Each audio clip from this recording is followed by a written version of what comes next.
Hello મિત્રો, મારી YouTube ચેનલમાં આપ સર્વનું હાર્દિક સ્વાગત છે. આજે આપણે ધોરણ 4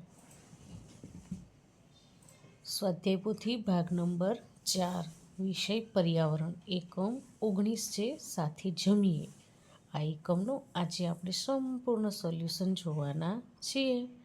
અહીં પ્રશ્ન 1 છે. આપેલા વિકલ્પોમાંથી સાચો વિકલ્પ પસંદ કરી બોક્સમાં લખો. તો પહેલામાં સી ઉત્તરાયણ આવશે અને બીજામાં બી હોળી અને ધૂળેટી, પછી ત્રીજામાં ડી આવશે ઉત્તરાયણ, પછી ચોથામાં એ આવશે બીટ અને પાંચમામાં 14મી જાન્યુઆરી એ. હવે પ્રશ્ન 2 જોડકા જોડો. અહીં તહેવાર અને બનાવવામાં આવતી વાનગીના જોડકા જોડવાના છે. તો પહેલામાં ઉત્તરાયણ છે, એનું સી આવશે તલના લાડુ, તલ સાંકળી, ચીકી, ઊંધિયું. પછી 2 છે હોળી ધૂળેટી, તો એનું એ આવશે ખજૂર અને ધાણી. 3માં રમજાન ઈદ, તો સેવ ખુરમા પૂરી. પછી 4થું છે દિવાળી, તો એનું બી આવશે મીઠાઈઓ, દૂધપાક, પૂરી, ખીર, ફરસાણ. પછી 5મું જન્માષ્ટમી છે, તો અહીં આવશે ફરાળી વાનગીઓ, પંજરીનો પ્રસાદ. હવે પ્રશ્ન 3 છે ખોટો શબ્દ છેકી નાખો. તો પહેલામાં હોળી ધૂળેટી એટલે રંગોનો તહેવાર, તો આપણે ભાઈબીજ છેકી નાખ્યું છે. બીજામાં મધ્યાહન ભોજન છેકી નાખ્યું છે. ત્રીજામાં ફેબ્રુઆરી અને ચોથામાં 7. પાંચમામાં મકર સંક્રાંતિ. હવે પ્રશ્ન 4 છે. પ્રશ્નના જવાબ લખો. તો અહીં પ્રશ્ન આપેલા છે તિથિ ભોજન એટલે શું?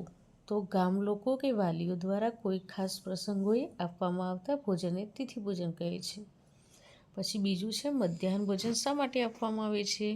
તો શાળામાં ભણતા બાળકો કુપોષિત ના રહે તે માટે સરકાર દ્વારા મધ્યાહન ભોજન આપવામાં આવે છે. હવે પ્રશ્ન 3 છે તમારી શાળામાં મધ્યાહન ભોજનમાં અઠવાડિક ભોજનની યાદી ક્યાં લખવામાં આવી છે? તો મારી શાળામાં મધ્યાહન ભોજનના અઠવાડિક ભોજનની યાદી રસોડાની દિવાલ ઉપર લખવામાં આવી છે. હવે પ્રશ્ન 4 છે મધ્યાહન ભોજનમાં તમારી સાથે કોણ કોણ જમે છે? તો મધ્યાહન ભોજનમાં મારી સાથે મારો ભાઈ, પછી મારા બીજા મિત્રો, અમે સાથે જમવા બેસીએ છીએ. પછી 5મો પ્રશ્ન છે તમારી શાળામાં મધ્યાહન આપતા મધ્યાહન ભોજન વિશે તમારા અનુભવો લખો.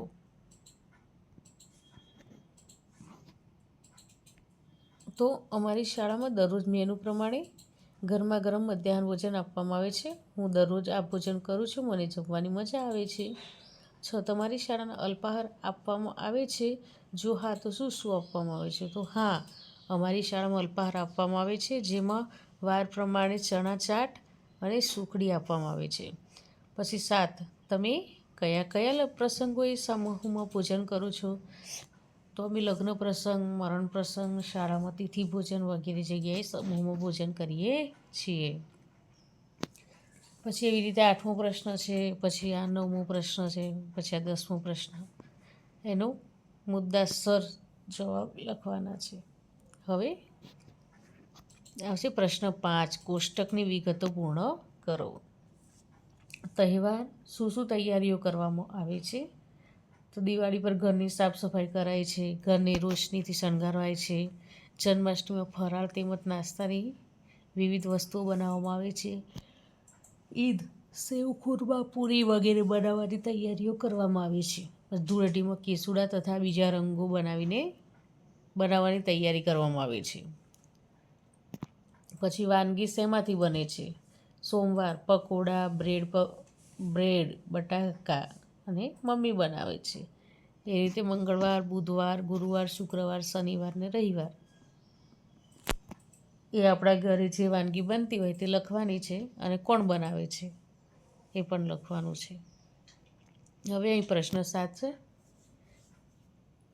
તહેવારોનું ચિત્ર ઓળખી તેના વિશે ટૂંકી વિગત લખો. તો અહીં પહેલું ચિત્ર છે નવરાત્રિનું છે, તો આપણે નવરાત્રિ વિશે 1-2 વાક્યો લખવાના છે. હવે અહીં દિવાળી, તો દિવાળી વિશે 2-3 વાક્ય વિચારી અને લખવાના છે. પછી અહીં ઈદ છે, પછી આ નાતાલ છે. તો મિત્રો અહીં આ એકમનો વિડીયો પૂરો થાય છે. જો તમને આ વિડીયો ગમ્યો હોય તો લાઈક, શેર અને સબસ્ક્રાઈબ ચોક્કસથી કરજો. અને હા, જેને જરૂર હોય તેને શેર પણ કરજો. બાય.